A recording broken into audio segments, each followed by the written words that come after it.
7 глава 1 послания к римлянам. Коринфянам. Прошу прощения, 1 Коринфянам, да. Вот. Итак, значит, 7 глава, здесь апостол Павел много говорит о браке и о безбрачии. Здесь вопрос, в каком состоянии, какое состояние предпочтительнее, в каком состоянии угождать Богу удобнее. Вот. И апостол Павел неоднократно говорит, что брак дело неплохое, он брак никак не осуждает. Более того, он говорит, что если ты уже женат, то, хоть я и говорю, что безбрачному удобнее угождать Богу, однако это не повод разводиться. То есть вот он здесь неоднократно повторяет, что в каком состоянии ты призван, в таком состоянии ты должен пребывать.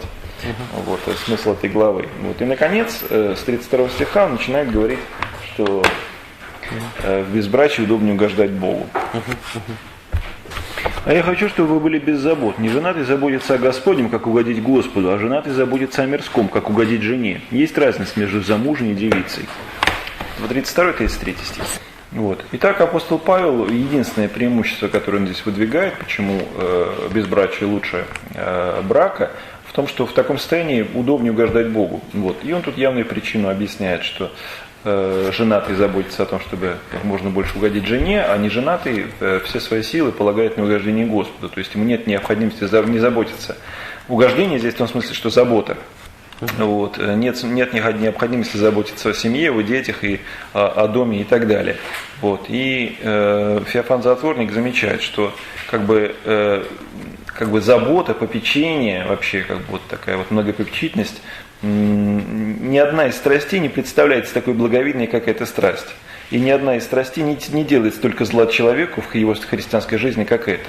То есть многозаботливость, то есть кажется, что человек трудится, вот, что он трудолюбивый и так далее. На самом деле он постоянно находится в том вращении в миру, которое мешает ему сосредоточиться на угождении Богу.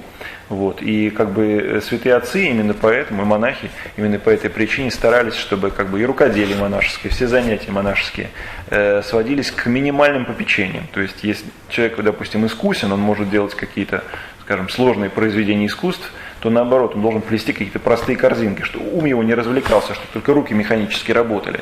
Вот. Именно в таком смысле здесь апостол Павел говорит: хочу, чтобы вы были беспечальны, то есть не заботились, не обременялись заботой.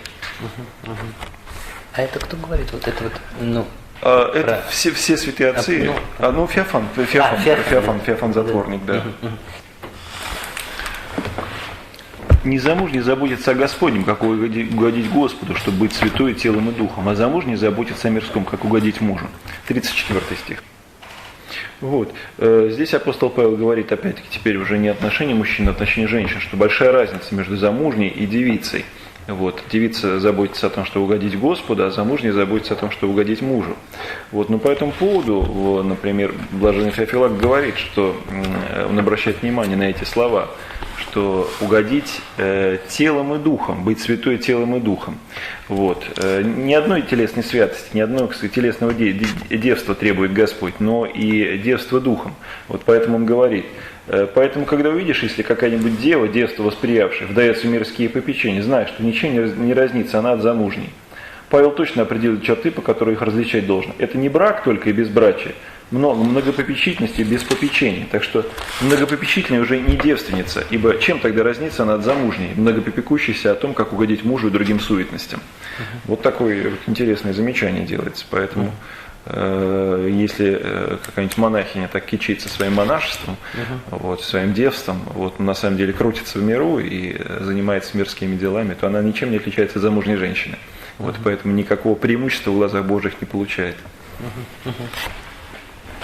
Говорю это для вашей же пользы, не с тем, чтобы наложить на вас узы, но чтобы благочинно и непрестанно служили Господу без развлечения. 35 стих. И так апостол Павел вполне ясно объясняет, почему он здесь говорит о преимуществе безбрачия. Не для того, чтобы наложить узы безбрачия на всех, а для того, чтобы он желает, чтобы люди служили Богу в полноте, не развлеченно, то есть не развлекаясь другими попечениями. Вместо это ясно и понятно. Если же кто почитает неприличным для своей девицы то, чтобы она, будучи в зрелом возрасте, оставалась так, тот пусть делает как хочет, не согрешит, пусть таковые выходят замуж. 36 стих. Вот. Здесь, как мы знаем, в прежние времена все-таки родители, не сами дети выходили замуж, дочери, а родители их выдавали, поэтому здесь обращение к отцу такой девицы. Если он считает, что некрасиво не выдать свою дочь замуж, некрасиво, что останется незамужней, пусть делает как хочет, греха в этом нет. вот, то есть и по каким-либо причинам, вот, либо потому что отец считает, что это как бы, ну, не принято вот так вот оставить свою дочь, что это как бы позор для семьи, допустим, или другие причины, что если он видит, что если он оставит свою дочь безбрачной, она не сохранит девственности, вот, то есть у нее как бы вот такое устроение, то пусть отдаст ее замуж, вот, в этом никакого греха нет. Такой смысл этого стиха. Но кто непоколебимо тверд в сердце своем, и не будучи стесняем нуждою, но будучи властен в своей воле, решился в сердце своем соблюдать свою дело, тот хорошо поступает. 37 стих. Вот. Но если девица хочет остаться девицей, и отец разделяет ее убеждения, несмотря на, так сказать, общепринятые людские мнения, во-первых. Во-вторых, что он не стесняем никакой нуждой, то есть нет необходимости по экономическим соображениям выдавать дочь замуж, тот поступает хорошо, тот пускай так и поступает. Посему выдающий замуж свою девицу поступает хорошо, а не выдающий поступает лучше. 38 стих.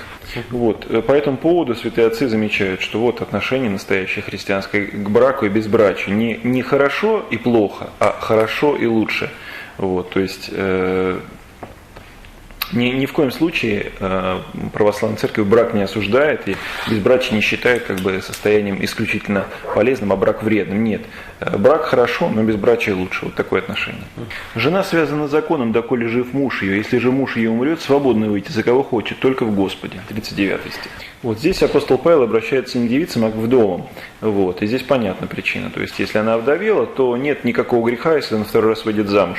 Вот. Только о Господе он здесь говорит. То есть, он рекомендует выходить за верного, за благочестивого, вот, целомудренно и законно. То есть, чтобы этот брак был законным, и желательно, чтобы муж был нежелательно, ну, как бы апостол Павел только говорит о Господе, то есть верующим христианином, то есть одной веры с женой. Но она блажение, если останется так, по моему совету. Думаю, и я имею Духа Божия. 40 стих. Вот. И так, как говорит Феофилакт, блаженный Феофилакт, снисходит апостол Павел на второй брак, вот, но все-таки блаженнейший почитает ту, которая не вступает во второй брак. И так как девство лучше первобрачие, так первобрачие или однобрачие лучше второбрачие. Вот, то есть, но опять-таки, если вдова желает выйти замуж, апостол Павел здесь не считает это грехом. Вот. И поскольку апостол Павел неоднократно в этой главе говорил, что прямого повеления Божия он не имеет, то есть в Евангелии не написано прямо то, о чем он говорит, вот. Однако, чтобы не думали, что раз это совет, то советом можно и пренебречь, он в конце 40 стиха и добавляет: «А думаю, и я имею Духа Божия». То есть не думайте, что это просто мой человек, по-человечески я вам советую, но я это советую по внушению Духа Святого. Вот, поэтому, хотя по немощи вашей все эти повеления я говорю, что это совет, а не закон, но все-таки предложение того, о чем я здесь говорю, идет свыше. Не от человека, а от Духа Святого. Вот, на этом большая тема апостола Павла о браке и безбрачии заканчивается, и в следующей главе он переходит к новой теме, но это мы будем с вами читать в следующий раз.